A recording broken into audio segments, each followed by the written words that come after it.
En 1990, en la calle de Elm Street, en Salida, un pequeño pueblo de California, la policía recibió una llamada a altas horas de la noche del 21 de mayo. Al llegar al lugar se encontraron con 4 cuerpos llenos de traumatismos y puñaladas. El investigador oficial dijo: "Cuando llegué al lugar había un cuerpo tendido en la acera con una máscara entre las piernas. Había agentes en el lugar y estaban muy asustados. Describieron cómo entraron en la casa y encontraron un cuerpo, luego otro, y lo describieron casi como si Freddy Krueger tuviera que salir de un armario. Eran agentes grandes y musculosos, no se asustan fácilmente. Cuando entré yo, vi exactamente de qué hablaban. Nunca había visto nada igual en mi vida". En la calle de Elm Street había un terreno con casas rodantes. 3 casas pertenecían a una peligrosa secta. Hoy vamos a hablar sobre la perturbadora secta de Gerald Cruz. Antes de empezar con este caso, que hace tiempo que no traía casos de sectas y esta me ha volado la cabeza, suscríbete a este canal si te gusta este tipo de contenido y déjame un me gusta ahora o al final del vídeo si te acaba gustando. Y empecemos con el caso de la secta de Gerald Cruz.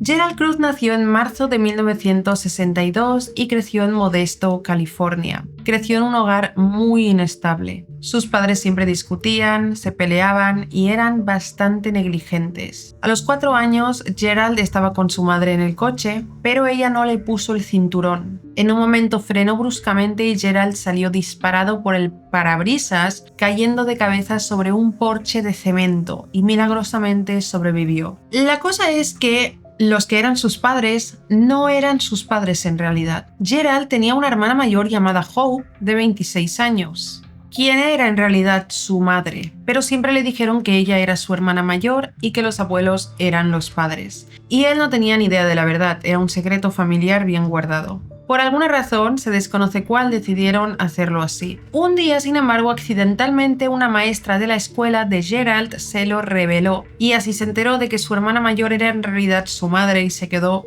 muy confundido. Cuando le preguntó a sus padres, sus abuelos, ellos le dijeron que no iban a hablar del tema, así que Gerald se quedó completamente confundido. Pasaron los años y cada vez que Gerald se portaba mal, sus padres, abuelos, lo castigaban severamente, así que comenzó a sufrir maltrato en casa. Lo azotaban con un bastón, con cuerdas, cables, lo golpeaban con un paraguas, con perchas, con un palo, cualquier cosa que tuvieran al alcance. A la vez, Gerald comenzó a sufrir bullying en la escuela. Se burlaban de su apariencia y no tenía amigos y también comenzaron a golpearlo. Y se burlaban de él también porque él no sabía decirles quiénes eran sus padres, su hermana o sus abuelos. Así que en la escuela mal, en casa mal y no tenía amigos, ni siquiera conocidos en el barrio o así, porque la familia vivía súper aislada. No socializaban, no se relacionaban con nadie. Gerald pasaba los días encerrado en su habitación. No le permitían salir con chicas en su adolescencia, ni llevar amigos a casa, pero nunca tuvo amigos de todos modos. Para terminar de crear una infancia completamente traumática y horrible, su abuela, madre, comenzó a maltratar animales delante de él. Hizo cosas horribles con animales de vecinos, etc., que voy a saltarme.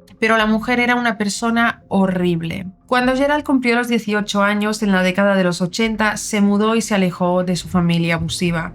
Y en ese punto comenzó a tener una gran crisis de identidad. Toda su infancia tuvo un gran impacto en él, evidentemente, todo el acoso, maltrato. No sabía quién era su padre biológico, su madre era en realidad su hermana, sus abuelos eran sus padres eran sus abuelos, pero nunca jamás abordaron el tema en casa y nunca hizo amigos. Así que con esta crisis de identidad comenzó también a sentir mucha rabia hacia el mundo. Sentía que era un marginado social, que no tenía ningún propósito en la vida, que no pertenecía a ningún sitio. Sentía que el sistema lo había defraudado y estaba muy enfadado con la vida. Entonces, al mudarse consiguió un trabajo como portero en un club de striptease y trabajaba ahí todas las noches. Y allí comenzó a conocer a gente con la que se sentía más cómodo. Eran personas sin hogar, deprimidas, enfadadas con el mundo, gente que se sentía diferente, que sentían que no encajaban, no pertenecían, no tenían amigos, no tenían familia, y Gerald al fin sintió que estaba encontrando personas con las que él encajaba. Pasaba las noches en su trabajo charlando con ellos porque la mayoría eran clientes habituales del club. Y Gerald comenzó a desarrollar en ese momento esas tendencias sectarias. Comenzó a hablarle a sus nuevos amigos sobre el gobierno, sobre cómo el sistema debía ser reconstruido, y la gente se quedaba fascinada con cómo hablaba.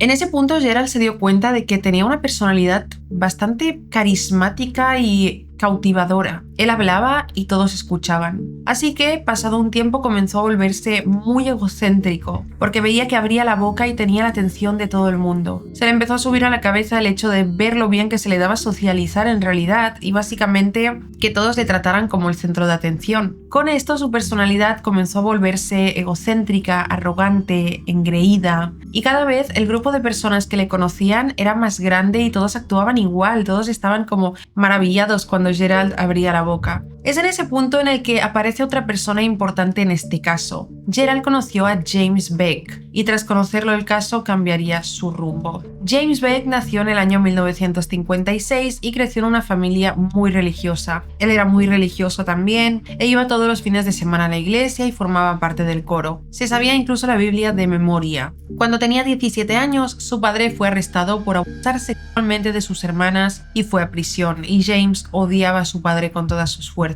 A sus 20 años se casó y a partir de ahí tuvo 3 hijos, pero su mujer se volvió adicta a las drogas y alcohol y no cuidaba de los niños, por lo que finalmente James se divorció y obtuvo la custodia total de sus hijos, y se fue a vivir junto a su madre. Sin embargo, tras el divorcio, James cambió. Antes había sido un padre excelente y un buen hombre básicamente, pero tras el divorcio estaba muy enfadado con la vida y empezó a frecuentar el club de striptease, donde conoció a Gerald Cruz, y enseguida congeniaron muy bien. Gerald y James eran este tipo de personas que culpaban a los demás de sus problemas, al gobierno, etc., en lugar de a sí mismos y mirar que estaba mal y cambiar algunas cosas. Se hicieron amigos y James empezó a pasar tiempo en casa de Gerald, y Gerald comenzó a comerle la cabeza. Le dijo que debía pasar menos tiempo con sus hijos, que eran una carga y una atadura, que necesitaba liberarse de ellos. James lo escuchó y de hecho lo hizo. Empezó a pasar menos tiempo con sus hijos, a quienes antes adoraba con toda su alma. A las pocas semanas de conocer a Gerald, James cambió por completo. Dejó de ir a la iglesia y su personalidad cambió por completo. En cuestión de semanas, Gerald tenía súper manipulado a James, lo tenía completamente bajo su control. James ahora discutía por todo, estaba malhumorado, enfadado y ya no veía a sus hijos. En uno de esos días, Gerald comenzó a decirle que debían derribar al sistema y cambiar la sociedad y que para ellos necesitaban un gran grupo de personas, una secta, y James sería su mano derecha. Así comenzaron a reclutar a gente, principalmente en el club de striptease, y la secta rápidamente comenzó a crecer. Gerald continuaba trabajando como portero y pensó que todos los clientes habituales del club eran personas que estaban pendientes de él, él tenía mucha importancia para ellos. Escuchaban cada palabra que dijera, así que aprovechó para reclutarlos. También era gente que eran como él, no tenían familia, no tenían amigos, sentían que no pertenecían. Y Gerald pensó que con lo fácil que fue manipular a James, sería igual de fácil manipular a los demás. Así que Gerald comenzó a decirle a estas personas que podía cambiar sus vidas, que podía cambiar el mundo, y comenzó a invitarlos a reuniones secretas donde predicaba que él era una persona muy poderosa que les cambiaría la vida. Invitaba a esta gente a vivir con él en su casa, ya que muchos eran personas sin hogar o con dificultades económicas. Él les daba un lugar donde vivir, comida, y todos empezaron a verlo como un salvador que no buscaba nada a cambio. Poco a poco ya no eran solo personas sin hogar, sino también otros porteros del club, camareros, miembros de bandas de rock y algunas bailarinas. Todos estos también se unieron a la secta, y además un dentista local, un estudiante de derecho y el pastor de la iglesia estaba de acuerdo en todo lo que predicaba Gerald. En poco tiempo Gerald tenía 55 personas en su secta. Todos se reunían con regularidad y él poco a poco les lavaba el cerebro. Sus creencias eran una mezcla de ideología supremacista bata blanca y satanismo. Eran los 80s y era pleno auge del pánico satánico y lo aprovechó. El grupo comenzó a vestir con túnicas blancas y a reunirse en habitaciones oscuras donde encendían velas y bailaban y cantaban alrededor de ellas. Y como es de esperar, Gerald comenzó a decirle a sus seguidores que tenía poderes especiales, que podía comunicarse con Dios, que podía hablar con espíritus y que estos le daban mensajes muy importantes para el grupo.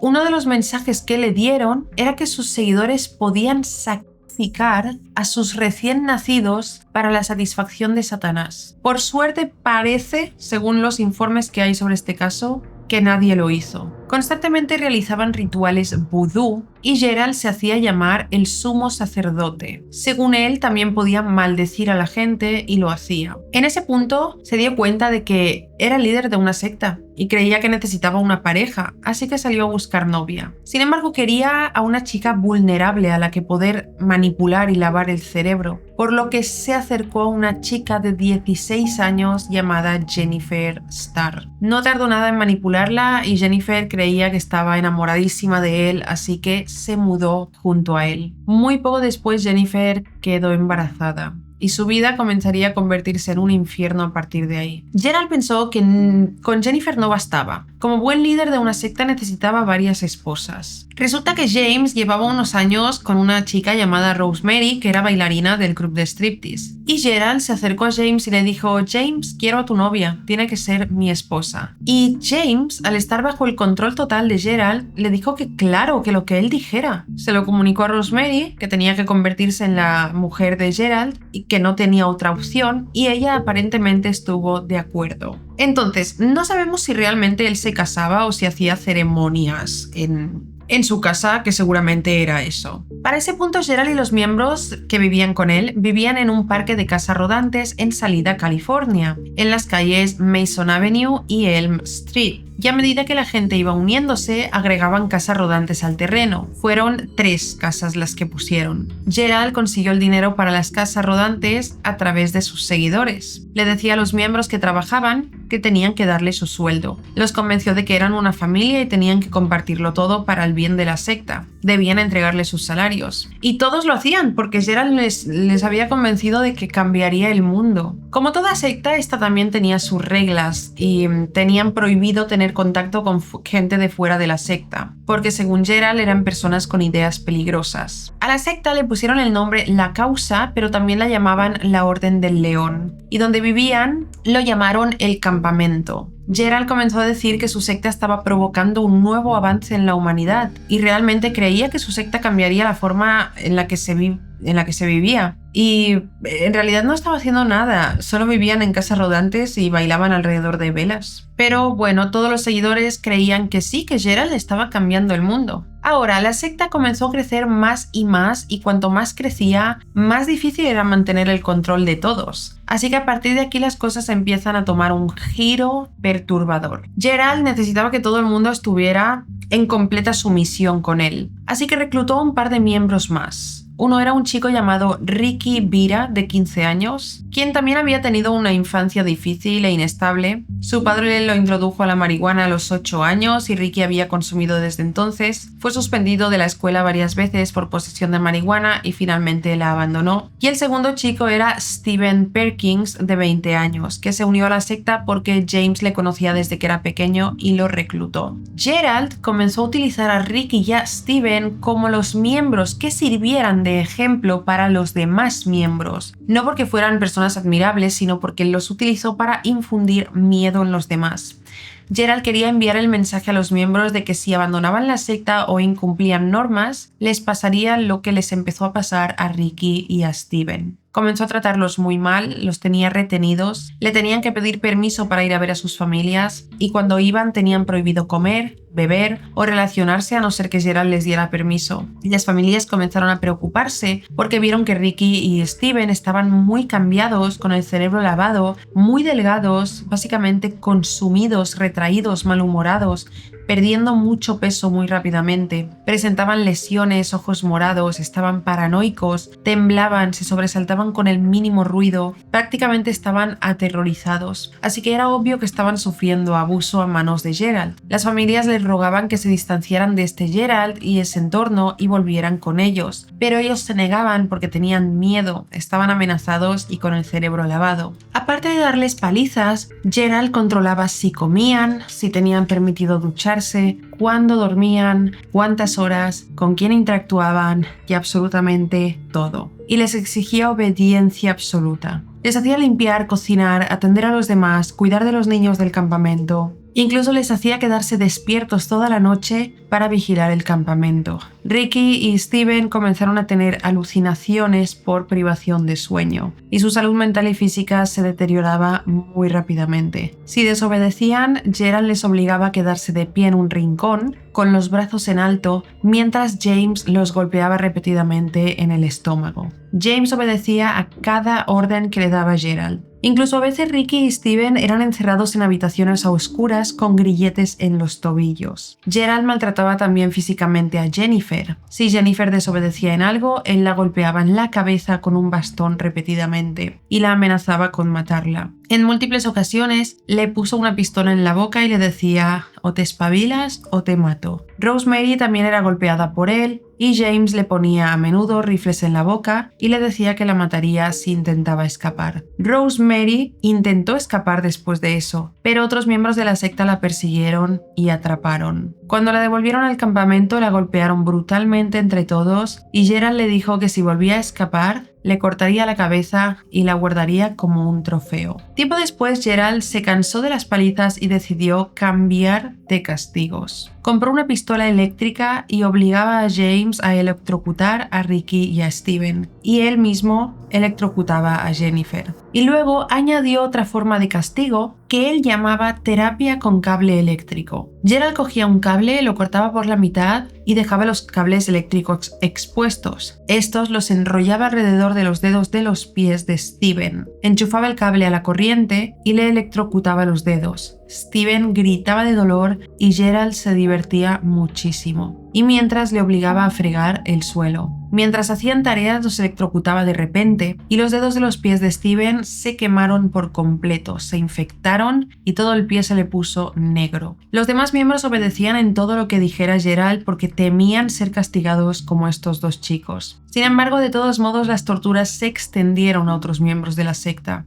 Gerald creó una táctica de control que él llamaba la rueda del castigo. Era como una rueda de la fortuna, pero para castigos. Una rueda que tenía diferentes castigos escritos. Gerald obligaba a los miembros a lanzarla al aire y debían atraparla con el dedo pulgar y el índice. Donde cayera, o sea, lo que cayera en sus dedos era el castigo que iban a recibir. Entre los castigos estaban comer comida del suelo, desnudarse y ser humillados, y hasta ser agredidos sexualmente. En una ocasión obligó a Ricky a desnudarse frente al grupo, mientras otro miembro lo sodomizaba delante de todos. Luego comenzó a obligar a los miembros del grupo a mantener relaciones entre sí, y la mayoría de veces hacía que fueran personas del mismo sexo. Los obligó también a escribir diarios, y en estos diarios tenían que escribir sus mayores miedos. Evidentemente, él quería conocer los miedos de cada uno para tenerlos bajo control, con amenazas de que si intentaban escapar, les haría vivir su peor pesadilla. Todo continuó durante unos meses más y llegó un punto en el que Steven ya no quería vivir, así que intentó quitarse la vida. Le dejaron salir en moto sorprendentemente y él le dio a tope al gas y se estrelló a propósito contra un muro. Sobrevivió, pero fue ingresado en el hospital con costillas rotas, el esternón fracturado, el bazo perforado y un traumatismo cráneoencefálico. Tras ser dado de alta, regresó a casa de sus padres, donde intentó quitarse la vida de nuevo, pero finalmente empezó terapia psiquiátrica, recibió ayuda y nunca volvió a la secta. Tras este incidente, varios miembros más abandonaron la secta, incluida Rosemary, que consiguió escapar. Todos los que la abandonaban escapaban, no se iban diciéndole a Gerald que ya no querían estar ahí y que adiós. Gerald se dio cuenta de que estaba perdiendo el control y estaba muy frustrado.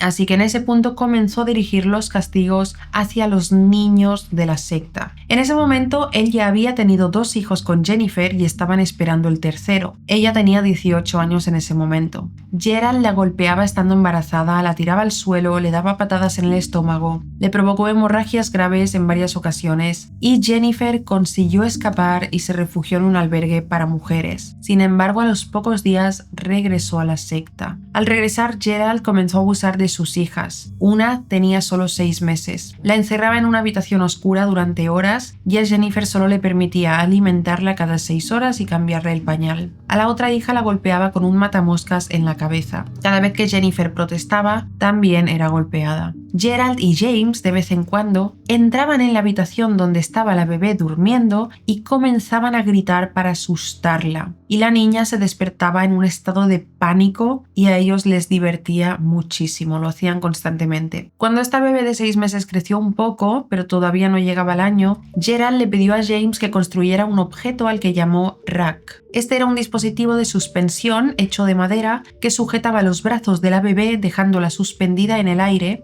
y luego Gerald le ataba botellas llenas de agua en las piernas y la dejaba ahí colgada durante horas. Gerald decía que eso era para fortalecer las piernas de la niña y que caminara mejor. Resulta que cuando la colgaba la golpeaba para que la niña moviera sus piernas y hiciera esfuerzo con las piernas y según él se le muscularan con los frascos de agua que le colgaban. Existen acusaciones de que Gerald abusó sexualmente de sus hijas y de demás niños de la secta. En el terreno de casas rodantes donde vivían, no todo pertenecía a la secta. Había casas rodantes de personas que no tenían nada que ver con ellos, y varios alertaron a la policía en varias ocasiones, pero la policía no hizo nada porque no les creían. Decían que la historia era demasiado descabellada. Y ahora llegamos a la parte de la historia de toda secta. Gerald de repente le dice a todo el mundo que el mundo va a terminar, que necesitan prepararse para el día del juicio final, que el fin de la sociedad se acercaba y que debían derrocar al gobierno. Empezaron entonces a hacer preparativos para el día del juicio final. No sé qué tenían planeado, porque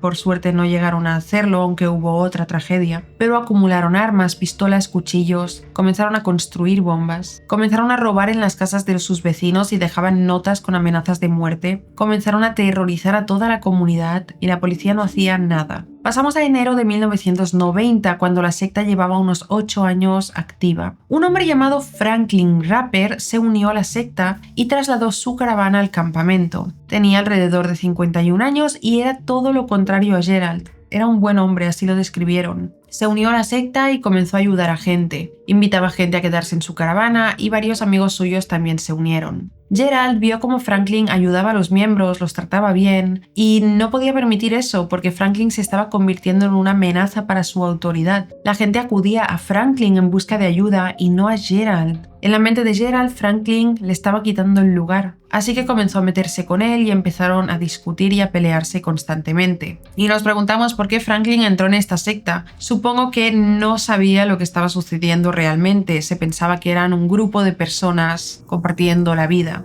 Llegamos entonces al 20 de mayo, cuando Gerald reunió a 5 de sus miembros más leales. James, un hombre llamado Jason LaMarche, Ronald Wiley y Ricky, que en ese momento ya tenía 21 años. También reclutó a una chica llamada Michelle Evans, quien era más amiga de Franklin, pero lo traicionó y le dio a Gerald información sobre el plano de su caravana. Gerald quería matar a Franklin y a todos los que estuvieran dentro de su caravana. Y Michelle sería la encargada de llevar a la gente adentro, reunirlos en la caravana de Franklin. Gerald repartió cuchillos y le dio máscaras a cada uno de sus reclutados y comenzaron con su plan. Michelle entró primero sola en la caravana y reunió a 4 personas en la sala de estar. Franklin, de 51 años, Dennis Caldwell, de 35, Richard Ritchie, de 25 y Darlene Paris, de 23. Una vez todos reunidos en el mismo espacio, Gerald y los demás irrumpieron y empezaron su ataque. Gerald se tiró encima de Franklin golpeándolo y Darlene comenzó a suplicar por su vida.